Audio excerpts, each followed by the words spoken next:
It's the quieting of the brain that causes this unity awareness, not extra activity in the brain in one part of the brain or another. So to me, it's telling us that, in fact, it's not the brain that's creating our mystical unit of awareness. It's the lowering of the brain activity that allows, in a certain sense, these filters that are in the way. And when we remove the filters or reduce the filters, then we can experience this wider awareness of things going on around us.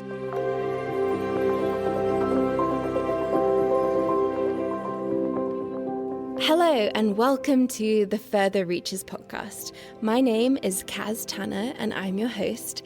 Today, my guest is a neuroscientist who explores research at the boundary between when neuroscience and mystical experience meet. And when I say mystical experience, some people refer to these experiences as a state of deep flow or as a peak experience. But broadly speaking, these experiences include feelings of bliss, ecstasy, unconditional love, interconnectedness, and oneness with all. So Dr. Marjorie Wollacott, my guest, is an emeritus professor and prior chair of the Department of Human Physiology and a member of the Institute of Neuroscience at the University of Oregon. Her latest book is called Infinite Awareness: The Awakening of a Scientific Mind. And Dr. Wollacott and I explore research topics including near-death experiences, psilocybin research, and for those of you who don't know, psilocybin is the psychoactive compound found in magic mushrooms, the placebo effect, and energy healing. We also talk a bit about the limitations of language in trying to describe the ineffable nature of mystical experiences. So I hope you enjoy our conversation. Dr. Marjorie Wollacott, thank you so much for joining me today. Welcome to the Further Reaches podcast. Thank you. I'm happy to be here. So I came across your work from watching a presentation you did in 2019 at a conference called Beyond the Brain, and your presentation had an intriguing title. It was called Impossible Truths: Exploring Research at the Boundary Where Neuroscience and Mystical Experience Meet. So I would love today to talk about the things that you presented in that talk. And so to start with, I'd love to hear, what was your scientific view when you started your career and what happened to you? Yes, so when I started my career as a graduate student in neuroscience, I was absolutely a materialist. And that is because when you go through the university, even now in most Western countries, whether it's Europe, United States, around the world, you're really taught that material reality is the basis of everything in our universe. And so, for example, it is my neurons in my brain that create my awareness, my consciousness, et cetera. And if my neurons aren't active, it means that I am unconscious, for example. And if the neurons die, of course, my consciousness disappears. And so what happened to me is that I had been going along with that understanding from all of my graduate student work, and I was doing research in rehabilitation medicine and neuroscience. And I really enjoyed the research. And I also should say that I thought that anyone that didn't believe that the materialist worldview was accurate was somehow weak-minded. And I still remember when I was a young student in college, we would have a family reunion with my relatives from the East Coast, and my uncle, who was a Ph.D., I think perhaps at MIT in physics, would get to the corner of the room with me, and we would have our own quiet discussion about the people that believed in spirituality that were in the rest of my family and how we were the ones that had the real understanding of the universe. And that then, of course, began to reverse when I think it was, I was about 30 years old. I had been doing neuroscience research for a while, and I was a postdoctoral fellow. And I was about to go to a new research career in a university in Virginia. And my sister invited me to go to a meditation retreat. And I should say that I was intrigued by the idea of going to the meditation retreat because she had actually had given me an experience which was surprising to me when I was a little bit frightened about getting on a plane to go home after a Christmas holiday with my parents because there had been a major plane crash in the region. And she said she could see my fear as we were going up toward the on ramp for the plane. And she said to me, I have something that may help you. And at that point, I was ready for some sort of help. And she said, here is a mantra. And she gave me this mantra, which is simply the mantra Soham, which is something that you repeat with your in-breath and your out-breath. And she said, try it. And when I got on the plane and started repeating that mantra, for some reason that I couldn't explain with my scientific mind, all of my fear went away and I began to enjoy the plane trip. And I still remember looking out at the clouds that were outside of the airplane and thinking, wow, this is the most beautiful experience I've almost ever had. So that was the thing that opened me up to actually being willing to go to this meditation retreat, which she invited me to then that summer. And so from your neuroscience perspective, what is happening in the brain when you do something like a Soham mantra meditation? What's actually happening? Well, so, in the neuroscience perspective, I think what a neuroscientist would simply say, is that's probably activating your parasympathetic nervous system and it's calming you down a little bit. And maybe your sympathetic nervous system, the fight system is probably out of hand in those moments of concern or anxiety. And so you're simply calming yourself down.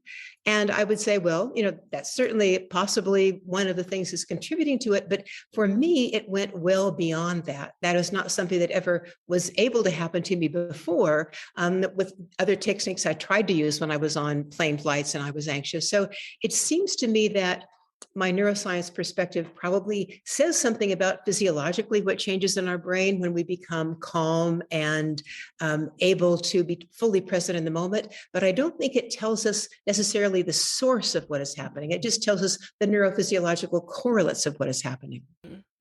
And I know that after you first experienced meditation on that plane ride, that you then went to a retreat with your sister and you had another powerful experience in meditation. Would you mind sharing what happened there and this dimension of reality that you hadn't experienced before?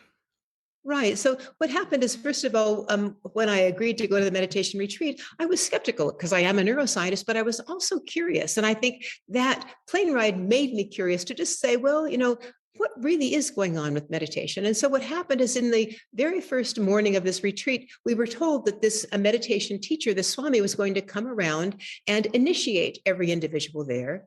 And the initiation was going to happen through the Swami's touch.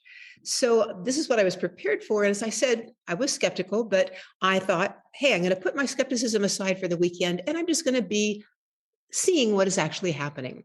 And when this meditation master came to me, he actually put his fingers between my eyes and on the bridge of my nose. And I could feel the exact point where he was touching me. And I had my eyes closed, but my senses were otherwise fully engaged. So when I felt something that seemed like an electric current, almost like a mini lightning bolt, go from his fingers down into my center of my being and stop right at the center of my chest, like right at the point where the heart is, but not my physical heart, but more like a heart than I'd ever experienced my physical heart to be. And I began to feel energy like radiating out that felt like this pure love and pure joy, like nectar flowing through me and out beyond me. I was like utterly convinced of the realness of that experience. And I remember that words went through my mind when I was experiencing this incredible love and joy. And those were, I'm home. I'm home. My heart is my home. And it was this shock to me. It was like the science in me is saying, what on earth just happened to you? Because now this other dimension of reality of an energy that I had never experienced before was now apparent to me in those moments. And I remember that when I left that meditation retreat and I got on the plane to go back home to my university position now in Virginia, I kept wondering what on earth had happened to me, because the next morning, spontaneously, I got up at 5 a.m. to meditate.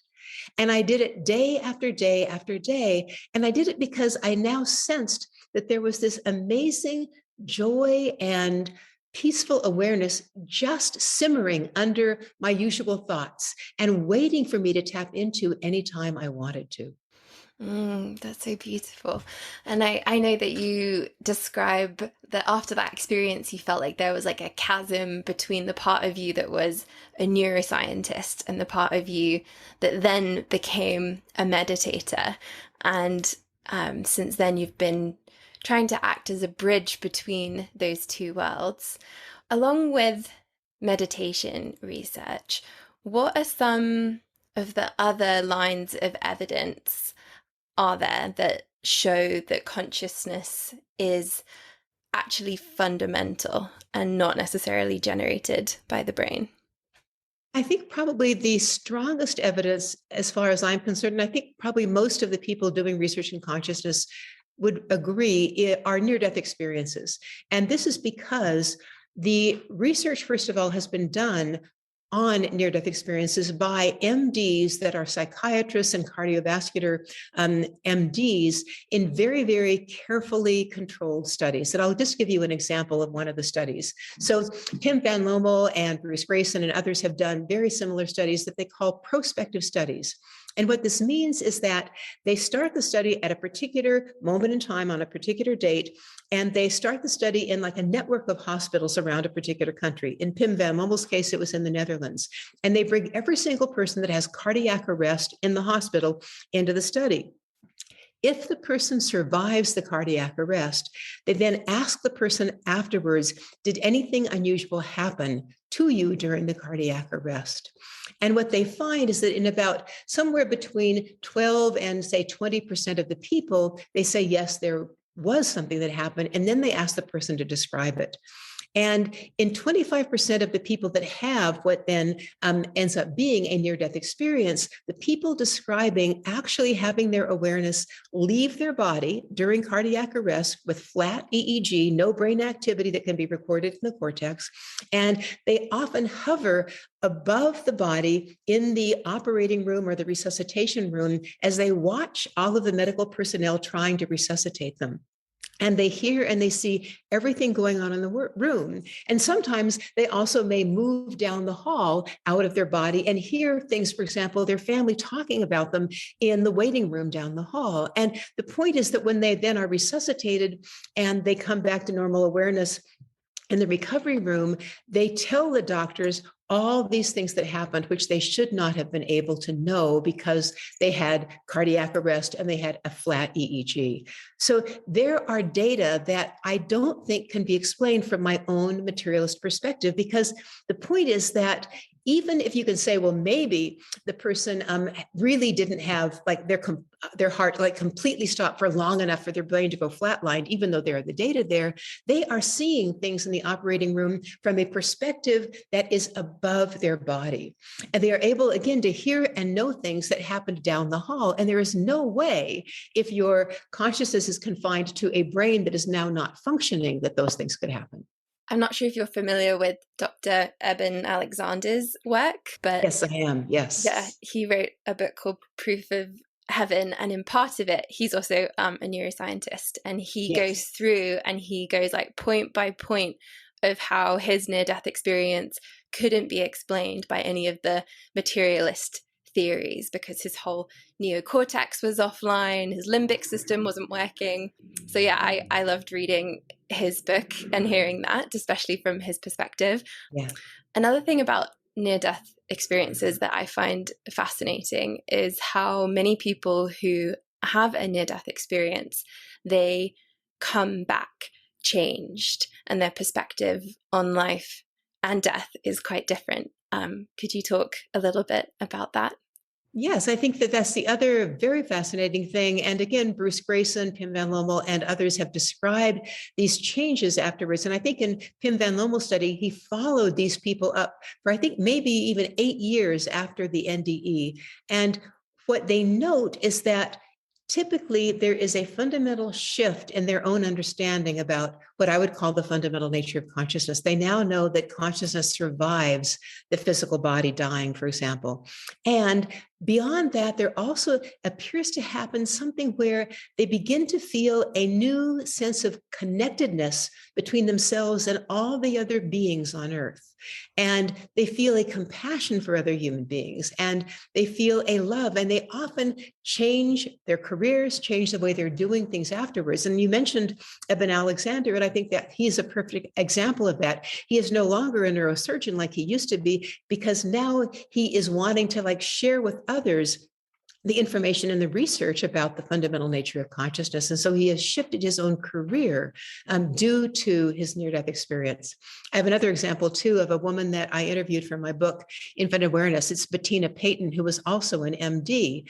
And when she had her near-death experience during the birth of her third child, when she came back, she had the same total awareness that consciousness is fundamental now. And what she did in terms of her own transformation is she began to work now in hospice care, because she said that's the time when we are going through a transition to death, to the other side. And she said, so often the family of these patients and the doctors and the nurses have a fear of death, and they're trying to do everything they can to prevent the phenomenon of death from happening. But these people are now in this liminal zone where they're about to transition to the other side. And she said she had a way of, actually, as she walked into the room, she said people could feel her lack of fear.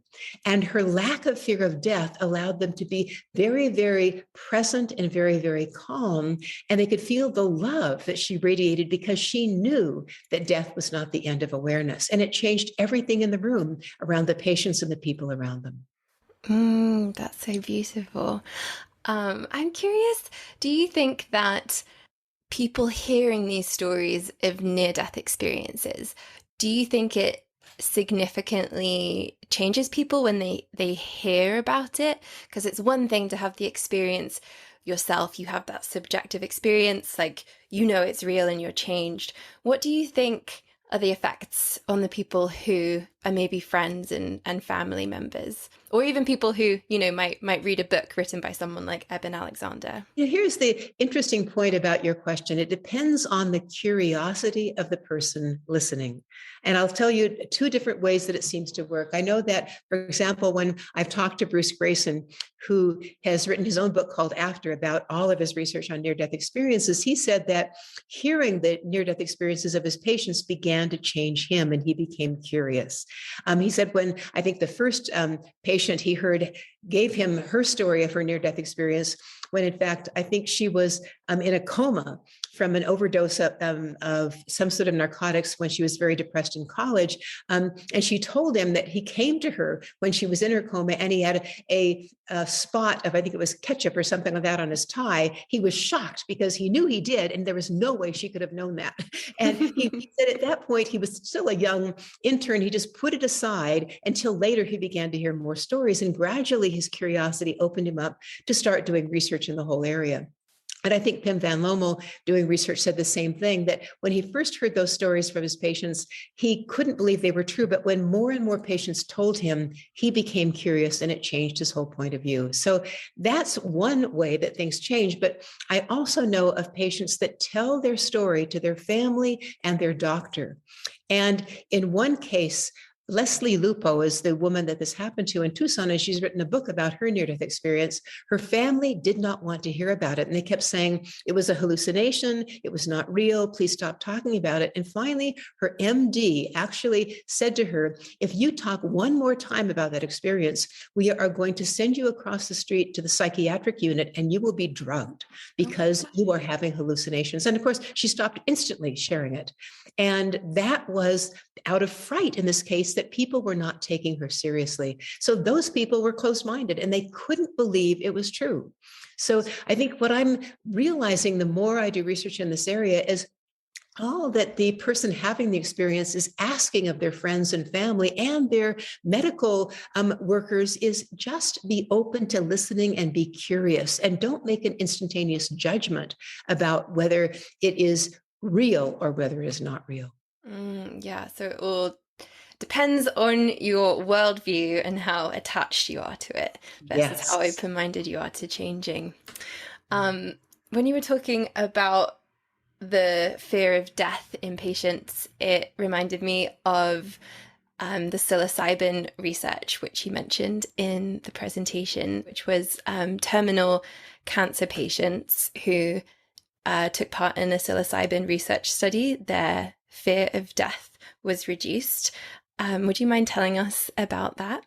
Sure. And the people that were doing that particular study were Barrett and Griffiths from Johns Hopkins University. And these have now been done in a number of universities, including New York University, and I'm sure many others. And the understanding is that when a terminal cancer patient finds out that they have this terminal diagnosis, often their anxiety really, really skyrockets, of course, because of their fear of death and the imminence of the death. And what these people asked Barrett and Griffiths was, is there a way that through actually having a psilocybin experience, one might be able to change one's worldview and therefore not have that fear and anxiety for the rest of the days of your life until you actually pass?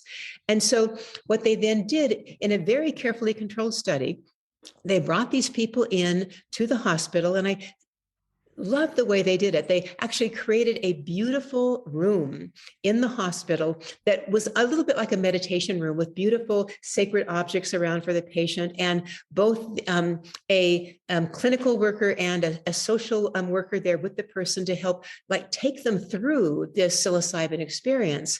And they carefully controlled the study by giving the person psilocybin in one particular session, and then in another session, like a week or two apart, giving them a control substance which would not do anything, so they could compare the person's experiences in the two states. And of course, what they found was that typically these people had the most amazing experience of unity awareness.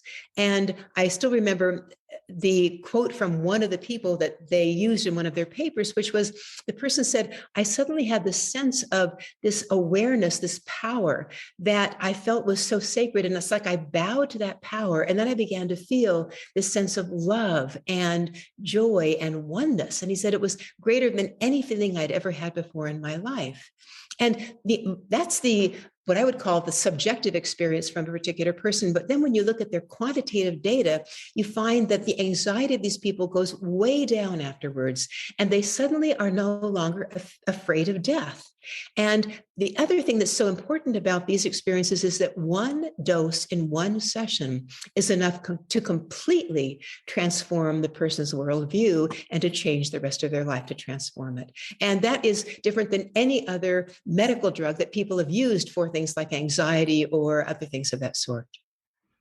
Wow, that's so fascinating. And it really shows the potential of psychedelics to shift people's perspectives and worldview. It's funny because today I was having coffee with someone and the topic of near-death experiences came up, and they were like, oh, that sounds really depressing. But I was like, oh no, it's actually funny because it's very uplifting, I find, to read about people's near-death experiences, and I find a lot of comfort in it. And yeah, similar with the fear of death with these terminal cancer patients. I think the more time you spend contemplating death, thinking about death, the more you realize there's actually nothing to be afraid of. So yeah, I quite like thinking and talking about death, but I don't find it depressing at all.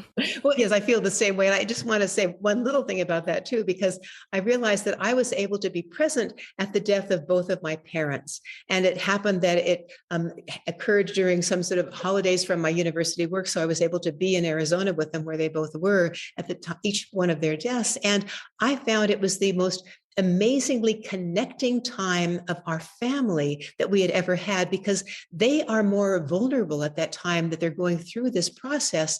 And when their family can be with them, we then get to know them in a whole different way. And we also then learn about the passage so that we're not afraid of our own deaths. And I always feel sad when I've occasionally had a cousin who would say, well, no, I didn't want to be there with my mother when she died because I knew her when she was healthy and I didn't want to know her any other way. And it was like, oh, you're missing out on so much that you don't understand. And so I encourage people to be curious about being with their family members if they're going through that process, because it is so powerful. Yeah, and in our culture, it's really not a normal part to be present at the death and involved in death, and as soon as someone dies, their body is like whisked off, taken away to the morgue, whereas it used to be that in some traditions the body would stay for a couple of days and you could sit with the body. And I think doing that helps you realize, oh, this person has actually left their physical form. It like helps with closure and helps you to move on. So Yes. yeah, it's interesting how our culture has like lost touch with that. Yeah. So some of the other lines of evidence that you talked about in your presentation were the placebo effect and energy healing. So which of those would you like to dive into next? Well, let's talk a little bit about the placebo effect, because I also think it's fascinating that the medical community totally acknowledges the placebo effect. So in every single study that is done, for example, with a particular new clinical drug, they always have for example, a sugar pill or something like that, that a certain portion of the patients are given. That's the control group versus the ones that are getting the drug, because they know the placebo effect is powerful. And yet, from our materialist perspective, which I had for many years of my own research career, we say that there's no way that something like a sugar pill could actually affect your brain and make a particular malady go away.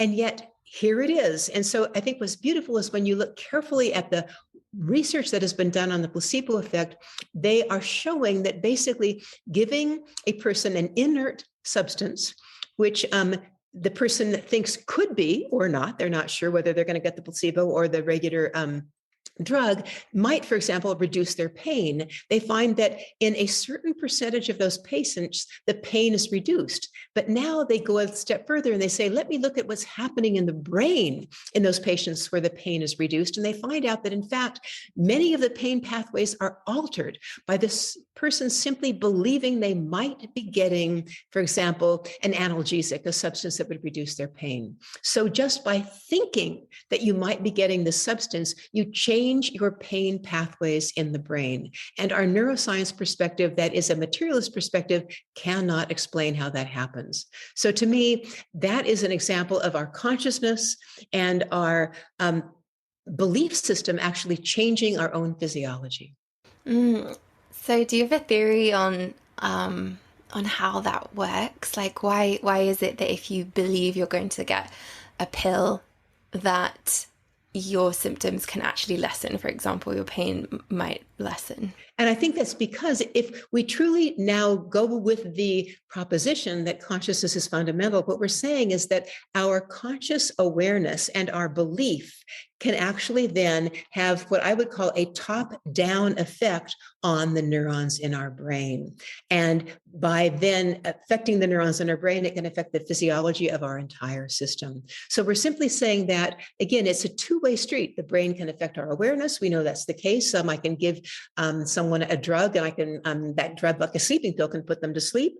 But also I can, through creating an intention or a belief system in their mind that they are getting possibly a very potent drug, that can actually change the activity of the neurons in their brain and therefore change their physiology. And again, our materialist worldview cannot explain that. Wow. Something that you mentioned in your presentation that absolutely shocked me was with the placebo effect, the doctor's belief could also affect the outcome. Could you explain what that means? Yes. So in fact, this was a research study by Lesley in his college, and I think it was like at National Institute of Mental Health. And what they did, they actually had a group of patients where they had, again, a particular analgesic, for example, that they were using, and they had a control group and a placebo group, but they also manipulated the doctor's understanding of what was going on by basically telling the patient, you might be in the placebo group and you might not. But for the doctors, they said, well, there's going to be one group that will have no possibility of having any analgesic effect at all. And the others will be able to have it. And what they found is that when they told the doctors that this was the case, the doctor's belief system, believing that these patients would not have any possibility of pain relief, they actually had less effect of the placebo than in the other particular group where they weren't told this. So by manipulating the doctor's belief system, they actually had one particular group that had the negative understanding of the doctor that there would be no placebo effect strongly affect the patients. And to me, the take-home lesson here is that doctors need to be very careful about their own belief system about a patient's ability to get well, for example. And they need to keep themselves as carefully neutral or positive as they can, because they may affect a patient's own physiology through their own belief system. Wow, that is just amazing. So if the doctor was giving a pill and they thought that it was real, it would be more effective than if they thought it was just a sugar pill. Is that right? Exactly. That is the lesson. And you can think about how many times a doctor comes in and because of some particular quantitative data they have from a test, they may feel that this means that the patient now has, terminal cancer or something like that. And I understand that we need to be honest with patients, but at the same time, I also understand that we need to give patients hope, because not all patients die that at some point are given a diagnosis of like terminal cancer. Some people have it go into remission, for many, many years. So I think it just means we need, as clinicians, to be very, very aware of our interactions with our patients and our own beliefs and understandings. Mm. And so is energy healing a similar thing to the placebo effect? Because someone thinks they're going to receive a healing, then that belief helps heal them, or is energy healing in like a different category?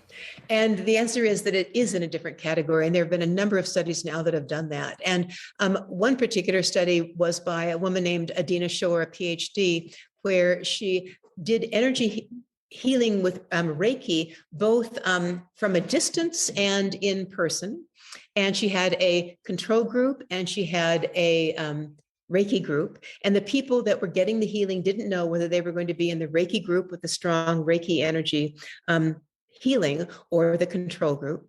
And what she showed was that the control group that did not get the energy healing basically had much less change. In this case, she was working on them getting rid of their anxiety and their fear and their depression, that there was a strong effect in the Reiki group, but not in the placebo group. So she showed that, in fact, in this case, the placebo effect was not strong enough to account for the Reiki healing. And there's another study that was done at Yale University by Rachel Friedman and her colleagues, where they were looking at people after a heart attack and showing that those that were given Reiki healing compared to a control group showed definitely a much stronger effect on their physiology. And she said the effect was equivalent to the drug propranolol, which is typically given to patients to actually get their heart rate variability back toward normal.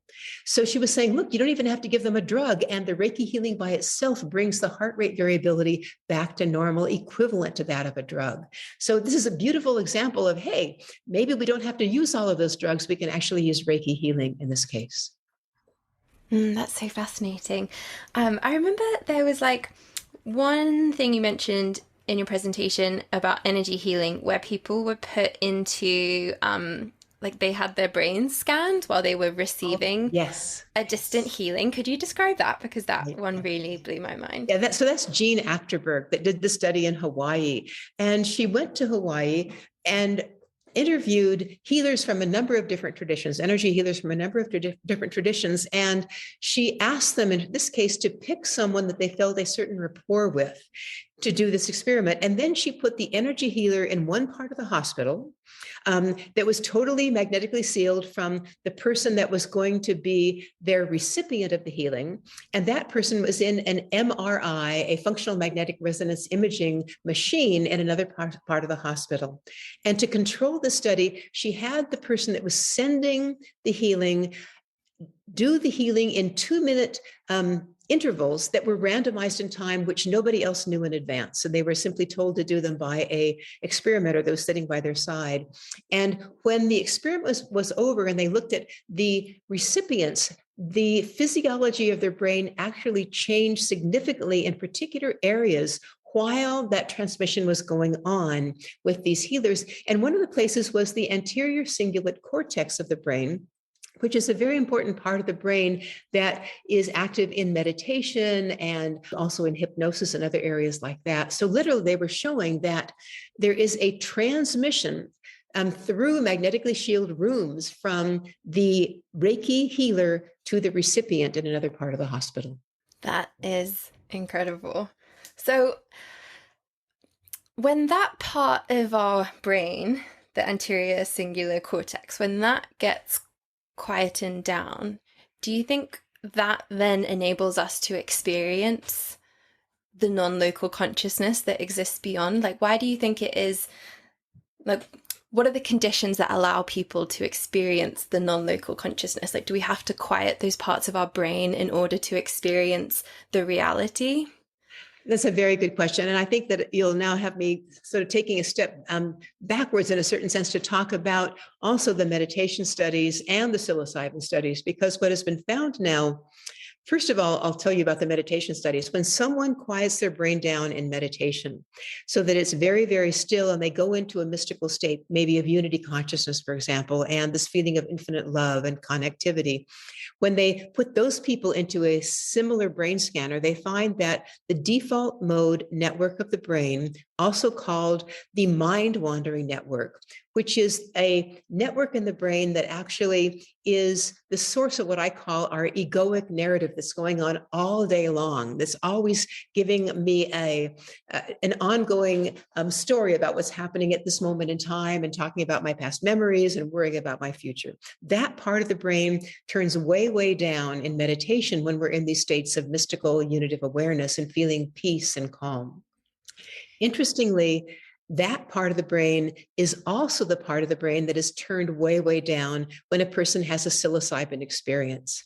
And interestingly, there is a direct correlation between the amount of the inactivation, the deactivation of the default mode network and the amount of unitive experience in those psilocybin studies. So that tells us that it's the quieting of the brain with psilocybin and with meditation that causes this unity awareness, not extra activity in the brain in one part of the brain or another. And typically the most important parts of this default mode network that are turned down are the medial prefrontal cortex and the posterior cingulate cortex. That's where they see a lot of this going down. And when you think about a near-death experience, of course, the entire cortex is turned off. So the default mode network as well is turned completely off in a near-death experience, all of these three giving us that same mystical unitive awareness. So to me, it's telling us that, in fact, it's not the brain that's creating our mystical unitive awareness. It's the lowering of the brain activity that allows, in a certain sense, these filters that I call the default mode network on the brain that are filtering out the true wider awareness because of all of our narrative sort of internal dialogue going on. It's those filters that are in the way. And when we remove the filters or reduce the filters, then we can experience this wider awareness of things going on around us. So it's like our normal day-to-day awareness, it's coming through this very narrow funnel. And then when we have a near-death experience or a psilocybin experience or meditation, the brain gets quietened down in those areas and it widens that funnel. And so we can experience more of that real expanded consciousness that's beyond the five senses. That's right. And I want to add one thing to that, and that is that it seems that our five senses by themselves limit an amazing amount of information coming in from the universe. We know that because our visual system has 3 visual pigments that only allow us to see certain wavelengths of vision, and the same thing for hearing, et cetera. And it appears as if all of these different filters from the senses through the thalamus, through other parts of the higher cortex, like the default mode network, are all reducing our ability to have an expanded awareness going beyond our 5 senses. And when these filters are turned down or off, it's like suddenly we have an ability to be aware of what someone else is thinking, like, 100 miles away or 1,000 miles away. There's like a transmission of non-local consciousness from them to us that is opened up when we become very, very still. And that is something, again, that my materialist framework can't explain. And I know I've been listening to the audiobook version of Infinite Awareness, and you have a section in there where you talk about how language really isn't an effective way to try and talk about non-local consciousness because the experience of it truly is ineffable. And you have a part where you talk about Sanskrit and the language of Sanskrit and how that is maybe one of the closest representations of trying to explain the experience of non-local consciousness. Could you talk a bit about the limitations of language? Oh, yes. I think this is very important. And I should mention that Ian McGilchrist is a psychiatrist, a psychologist, and a PhD as well, who has done a lot of work in this area. And of course, written the book, The Master and Its Emissary, talking about the left and the right brain, the language centers of the brain versus the more holistic centers of the brain.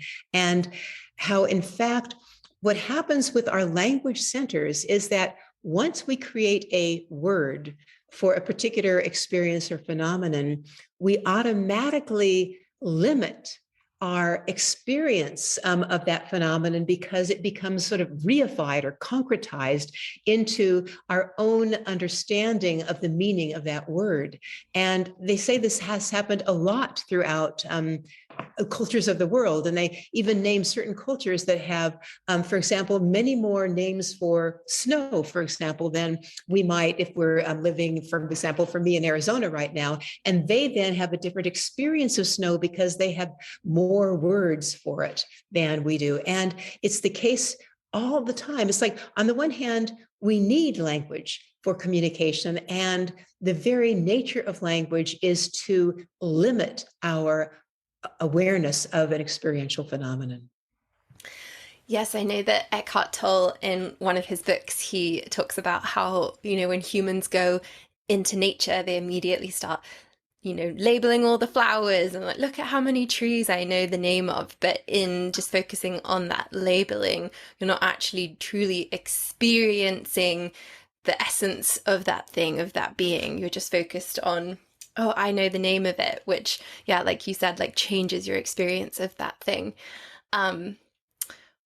What do you think, what would you say is the difference between how you experience life today with all of this knowledge and insight versus before you had your meditation experience? What's like the contrast? I think there are a number of things that are different. I mean, the first thing I would say is because my own mind wandering network / default mode network of my brain, my egoic stories about myself did affect a lot of my awareness of myself and the people around me. I had probably the usual fears and anxieties about, my past things that had happened to me or worries about the future. And because now, since I meditate every morning, I start out with a quieter mind when I enter my day. And therefore, all of those parts of the brain are now sort of tuned downward. And so I can be more present with what's going on in the day. And I find that it allows me to experience things in a more joyful way being present. It's like my old material self might laugh at this, but I feel like I can really commune with the world around me, with the plants and the animals at a deep level of awareness, and feel a love and a connection with the universe around me. And it gives me, therefore, more compassion for the people around me, the plants and the animals, and our planet. And therefore, it also helps me have a sense of wanting to be more responsible for the well-being of everything around me. And I think that's, for me, one of the key differences when I've talked to people that have had meditative awakenings or near-death experiences, is that they have a whole different understanding of their connection with others in the planet, and then their desire to be of help to others in the planet, and looking not only at our present generation, but future generations, and wanting to do whatever they can to really improve the well-being of everyone and everything around them. So, what would you say is your ultimate goal with your work, or what is like the biggest message that you are hoping to share with the world? I think what it is, is that whether a person has materialist sort of view leanings in terms of their own lens on the world, or perhaps more leanings of what I would call a post-materialist consciousness being fundamental perspective, I would simply ask for curiosity and openness. Because I think that what happens is that egoic narrative tends to crystallize things down to being black or white. And the world is not black or white. The world is all of these beautiful shades of different colors. And I think that when we're open and we're curious to hearing someone else's experience and asking ourselves, well, could there be some truth in that? Maybe I can be open and really listen to it. Maybe I can begin to resonate with what they experienced. It might actually change us to having a broader lens on reality, and therefore perhaps including a wider worldview than just one or the other. And also for me, I also feel a certain sense of compassion for those people that in some ways are, what's the word I want to use? It's like they're so stuck in one perspective or another and not realizing that there is a wide variation on our lenses on reality. We're each looking at reality from one tiny perspective of our own individual lens. And there are lenses, along the whole 360-degree circumference of what reality really is. And to accept that someone else might be looking at things from a slightly different point of view, and it doesn't mean it's wrong. And just having that curiosity and that openness, I think, can open us to being perhaps more present with the other people and having more compassion and openness. That's a gorgeous answer. Thank you. Is there anything else you would like to mention that I haven't asked you about? I think not. I think that one of the things I simply want to say is that my life is a lot more joyful since I've had that original experience and begun to do more research in this area, because of course I'm discovering more and more how many other people in the world have had similar experiences. And I'm now interacting in a community of researchers doing this type of work. And it's exciting to be sharing with them the work and also moving forward in terms of more and more research in the area. So if people want to find out more about you and your work, where should we point them? Well, my website is marjoriewollacott.com. And of course, my book, Infinite Awareness, The Awakening of a Scientific Mind, gives you a lot of the details about my own transformation and my own research on why I believe consciousness is fundamental. Amazing. Well, thank you so much, Marjorie. I really appreciate you and your work, and you're such an important and necessary bridge between the scientific and spiritual worlds. And I've got so much out of reading about your research. So thank you for everything you do. And thank you so much for coming on the podcast. And thank you, Kaz. I love talking about this, and I really enjoyed our conversation today. Thank you so much for listening to this episode. If you liked what you heard, please subscribe to the podcast so you'll get a notification when I launch the next one. Before I go, I would like to give a shout out to Zachary Walter, who composed the gorgeous music that you hear in this episode. If you'd like to find out more about him and his musical compositions, check out zacharywaltermusic.com. All right, I'll see you next time.